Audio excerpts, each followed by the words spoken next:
दोस्तों ये व्लॉग है मुंबई से कोलकाता फ्लाइट जर्नी पे, जो कि मैंने 19 अप्रैल को रिकॉर्ड किया था, पर बीच में दूसरे काम में बिजी होने की वजह से मैं इसको अपलोड नहीं कर पाया। फाइनली मैंने इसको एडिट कर लिया है, तो वही व्लॉग अभी शुरू होने वाला है।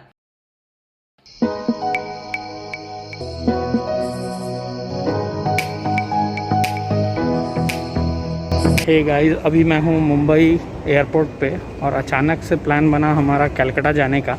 मैंने सोचा इसको एज अ व्लॉग रिकॉर्ड कर लेता हूँ मैं, and I am flying by air Asia. चलिए आज का व्लॉग शुरू करते हैं। दोस्तों सिक्योरिटी चेक वगैरह लगेज वगैरह में सब जा चुका है हमारा पूरा लगेज। हम लोग अंदर आ गए हैं, पूरा चेकिंग वगैरह हो गया है। अभी बहुत टाइम है, 2-2.5 घंटे हैं हमारे पास।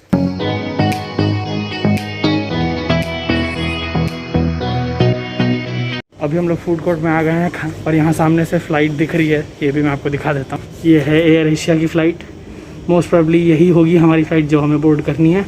उधर एक इंडिगो की फ़्लाइट भी रनवे पे जा रही है और यहाँ भी एक एयर एशिया है, ये भी हो सकती है। वाह,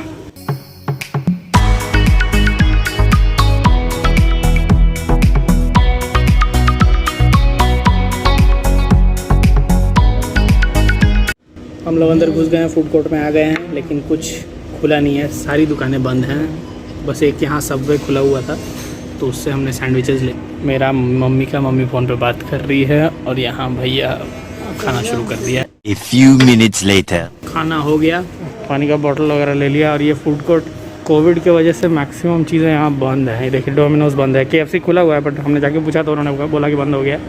एक तो ये भी है कि फ़्लाइट भी रात की है, पर कोविड का भी बहुत बड़ा हाथ है एयरपोर्ट को इतना खाली करने में। और प्रिकॉशंस वगैरह तो यहाँ लिए ही जा रहे हैं। आप लोग से भी मैं यही रिक्वेस्ट करूँगा कि सैनिटाइज़ वगैरह करते रहें और सोशल डिस्टेंसिंग को मेंटेन करें, बिना नीड के घर से बाहर ना निकलें। दोस्तों ड्यूरिंग कोविड टाइम्स, खास करके अब जैसे महाराष्ट्र जैसे स्टेट्स में या किसी और स्टेट्स में, आप एक बार जब आप बुकिंग करेंगे अपने फ़्लाइट का, तब आप चेक कर लीजिएगा। कई जगह नेगेटिव RT-PCR रिपोर्ट यानी नेगेटिव कोविड रिपोर्ट जो कंपलसरी है ट्रैवल करने के लिए। हम लोग जा रहे हैं अभी गेट की तरफ। आगे कई सारे कैफ़ेज़ भी हैं, उसमें भी हम लोग बैठ सकते हैं। हम लोग एक्चुअली कॉफ़ी खोज रहे थे, पर वहाँ पे कॉफ़ी अवेलेबल ही नहीं था, उनके पास खाली कोल्ड ड्रिंक था। और अभी कोविड के टाइम पे कोल्ड ड्रिंक पीना is not an intelligent decision. दोस्तों क्या आपने ये कभी ट्राई किया है? वो उसमें कुछ था ही नहीं वैसा, और कैश ही साथ नहीं, उसमें कार्ड भी ले रहे थे वो लोग, लेकिन कुछ वैसा था नहीं जो लेने का मन करे। 2-4 चिप्स के पैकेट थे और रेड बुल था, क्या ही लेना उसमें। ये सामने कैफ़े है, कैफ़े 2.0। अभी हम लोग यहाँ चाय पी रहे हैं क्योंकि और कुछ करने को है नहीं। मेरा है मसाला टी, भैया पी रहा है लेमन टी, क्योंकि बोला मुझे आज दूध पीने का मन नहीं है, लैक्टोज इंटॉलरेंट हो गया हूँ मैं। मम्मी पी रही है रेगुलर चाय जो हमने यहाँ से ली है। सो फार सो गुड। वेल, दिल्ली में 7 डेज़ का कंप्लीट लॉकडाउन है। हमने PPE किट वगैरह पहन लिया, ये फेस शील्ड भी मिल गया है और मास्क भी मिल गया। ये मास्क हल्का था इसलिए मैंने यही वाला पहन लिया, और वो बोल भी रहे हैं उधर ये वाला पहनने के लिए। अब मम्मी का मिडिल सीट है, इसलिए मम्मी को PPE किट भी मिला है। मिडिल सीट एक्चुअली मेरा था, लेकिन दोस्तों क्या आपको पता है एक एवरेज एयरक्राफ्ट का जो वजन होता है वो होता है 100 से 150 टन तक का। बड़े एयरक्राफ्ट जो होते हैं, एयरबस के बड़े बड़े एयरक्राफ्ट, हो उनका वजन और भी ज़्यादा होता है। जबकि एक एवरेज बिल्डिंग का, एक एवरेज हाउस का जो वजन होता है वो होता है 50 to 60 टन। मतलब एक एवरेज बिल्डिंग से ज़्यादा वजन एक एयरक्राफ्ट का होता है। तो ये देख के मेरे दिमाग में एक सवाल आता था कि ये एयरक्राफ्ट फ्लाई कैसे करते हैं, इतनी भारी चीज़ उड़ कैसे सकती है। अगर आपके मन में भी ये सवाल आता है तो इसका जवाब आज हम ढूंढेंगे। तो चलिए दोस्तों देखते हैं कि ये जो टेक ऑफ का जो मैकेनिज्म है और जो फ्लाइंग का मैकेनिज्म होता है एयरक्राफ्ट का, ये कैसा होता है।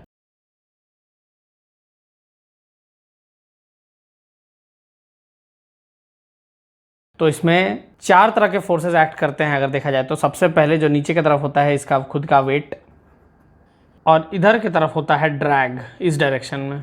ऊपर की तरफ जो कि लिफ्ट करेगा इसको, वो फोर्स है लिफ्ट, और सामने की तरफ थ्रस्ट। दोस्तों इन चारों फोर्सेज में से वेट और ड्रैग ये नेचुरल फोर्सेज हैं जो एक्ट करते ही रहते हैं। उसके अलावा जो 2 फोर्सेज क्रिएट करने होते हैं ताकि एयरक्राफ्ट फ्लाई करे, वो है थ्रस्ट और लिफ्ट। इन दोनों फोर्सेज में से थ्रस्ट जो फोर्स है ये इंजन पैदा कर देता है इस फोर्स को, लेकिन पूरा समझने वाली जो चीज़ है वो इसकी है कि लिफ्ट कैसे पैदा होता है। दोस्तों एयरक्राफ्ट के इंजन बहुत पावरफुल होते हैं, लेकिन असली रीजन जो एयरक्राफ्ट के फ्लाई करने के पीछे का है वो है एयरक्राफ्ट का डिजाइन। तो थ्रस्ट जो है वो तो पैदा कर देता है इंजन, लेकिन उसके बाद दोस्तों ये जो विंग्स हैं, ये वाले या ये वाले, इसका क्रॉस सेक्शनल व्यू हम देखते हैं। मतलब अगर हम सामने से देखें विंग को, तो विंग कैसा दिखेगा, कुछ इस तरह का दिखेगा। ये क्रॉस सेक्शन है उस विंग का। तो जब एक एयरक्राफ्ट मोमेंटम पकड़ता है रनवे पे, जो एयर फोर्स है जो कि सामने की तरफ से आ रहा है ऐसे, इसके वजह से ये एयर फोर्स जो है ये ऊपर की तरफ बेंड करता है और नीचे वाला हल्का सा नीचे की तरफ बेंड करता है, और ये कंटिन्यू करते हुए ये इस डायरेक्शन में जाता है, और जब एग्जिट करने वाला होता है तो ये नीचे की तरफ चला जाता है, जिसके वजह से आप सोचिए कितना विंड फोर्स है, और फ्लाइट भी जो एयरक्राफ्ट है वो भी स्पीड में है, उसके वजह से ये बहुत रैपिडली होता है और यहाँ पे एक हाई प्रेशर क्रिएट हो जाता है, क्योंकि पूरा का पूरा जो फोर्स है विंड का वो नीचे की तरफ जा रहा है। यहाँ लो प्रेशर एरिया क्रिएट हो जाता है, इसको डाउन वॉश भी बोलते हैं क्योंकि नीचे की तरफ आ रहा है ना। और ये जो हाई प्रेशर और लो प्रेशर एरिया क्रिएट हुआ है, यही रीजन है जो कि एयरक्राफ्ट को एक लिफ्ट देता है ऊपर की तरफ। दोस्तों लिफ्ट का जो डेफिनेशन है वो है force generated by turning a moving fluid. तो यहाँ पे भी जो एयर है वो मूव कर रहा है और उसके वजह से एक फोर्स जनरेट हो रहा है जो कि एयरक्राफ्ट को लिफ्ट कर रहा है, उसी फोर्स को हम लिफ्ट कह रहे हैं। अब दोस्तों ये प्रेशर उतना ही ज्यादा क्रिएट होगा जितना ज्यादा मोमेंटम होगा एयरक्राफ्ट का। इसीलिए आप देखते होंगे जब एयरक्राफ्ट टैक्सी करता है, टैक्सी मतलब रनवे से आने से पहले जो मूवमेंट होता है एयरक्राफ्ट का, वो काफी नॉर्मल सा स्पीड पे होता है, लेकिन जब रनवे पे एयरक्राफ्ट आता है तो फिर अचानक बहुत तेज स्पीड पकड़ लेता है, बहुत हाई मोमेंटम दिया जाता है एयरक्राफ्ट को, अदरवाइज सफिशिएंट लिफ्ट पैदा ही नहीं होगा। जब एक सफिशिएंट मोमेंटम एयरक्राफ्ट पकड़ लेता है उसके बाद हल्का सा टिल्ट किया जाता है एयरक्राफ्ट को ऊपर की तरफ, उसके वजह से क्या होता है एक एंगल क्रिएट होता है विंग्स के बीच में। अब जैसे ये हॉरिजॉन्टल है और यहाँ पे थोड़ा सा उठाया जाता है इसको, ये जो एंगल है इसको बोलते हैं एंगल ऑफ अटैक, जिसके वजह से यहाँ से जो विंड का फोर्स है वो और ज्यादा बढ़ जाता है और ज्यादा प्रेशर डिफरेंस क्रिएट होने लगता है, तब लिफ्ट और ज्यादा मिलता है एयरक्राफ्ट को और एयरक्राफ्ट सीधे आसमान की ऊंचाइयों में। और दोस्तों क्योंकि हाई प्रेशर एरिया क्रिएट हो रहा है विंग के निचले हिस्से में, जिसकी वजह से एक लिफ्ट मिल रहा है एयरक्राफ्ट को, न्यूटन्स थर्ड लॉ के मुताबिक जो कि है every action has an equal and opposite reaction which acts on two different bodies, aircraft भी एक फोर्स एक्सर्ट कर रहा है एयर पे जो कि इक्वल एंड ऑपोजिट है। तो एयरक्राफ्ट खुद को भी एक लिफ्ट दे रहा है जिसके वजह से वो अगेन आसमान की ऊंचाइयों में जा रहा है। तो ये वो मैकेनिज्म है जिससे कि एयरक्राफ्ट लिफ्ट होता है और फिर जहाँ जो डेस्टिनेशन होता है वहां तक पहुंचता है।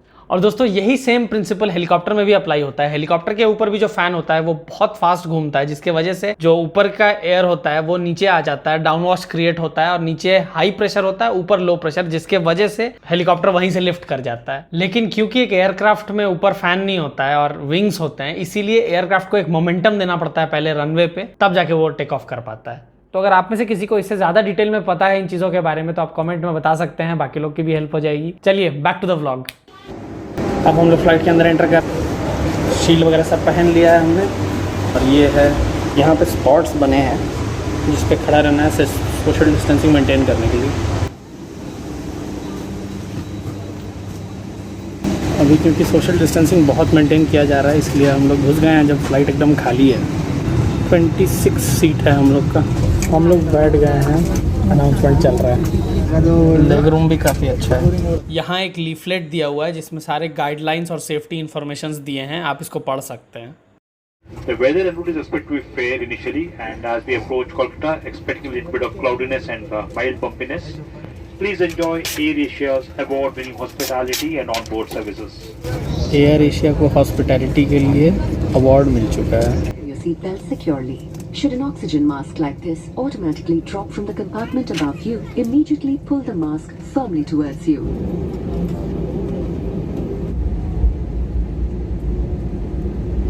Crew, be seated for takeoff.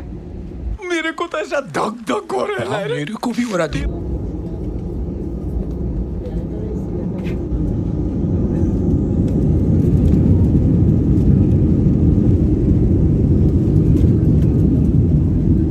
अरे मुझे चक्कर आने लग गया अब।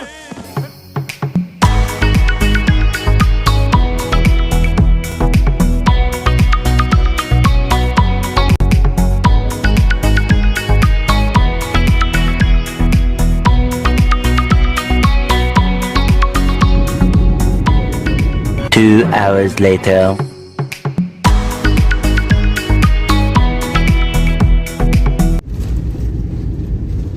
लैंडेड।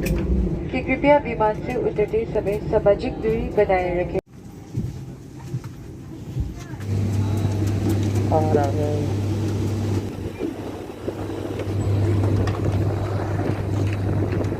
ओए भैया, वो देख के GTA 5 की याद आ रही है ना।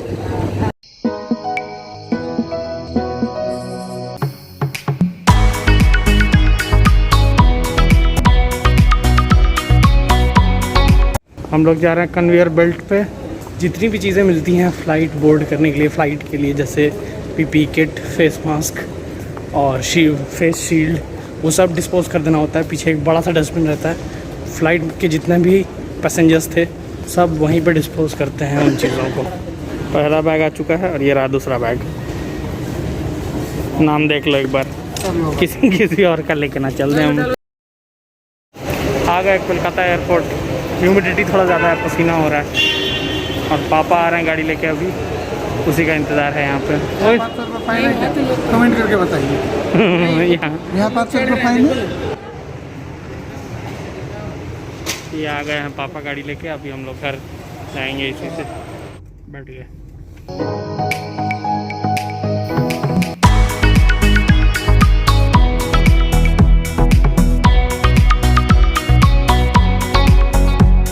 तो दोस्तों मुझे उम्मीद है आपको ये छोटा सा व्लॉग अच्छा लगा होगा। अगर अच्छा लगा है तो लाइक शेयर सब्सक्राइब जो करना बाकी है वो कर दीजिए।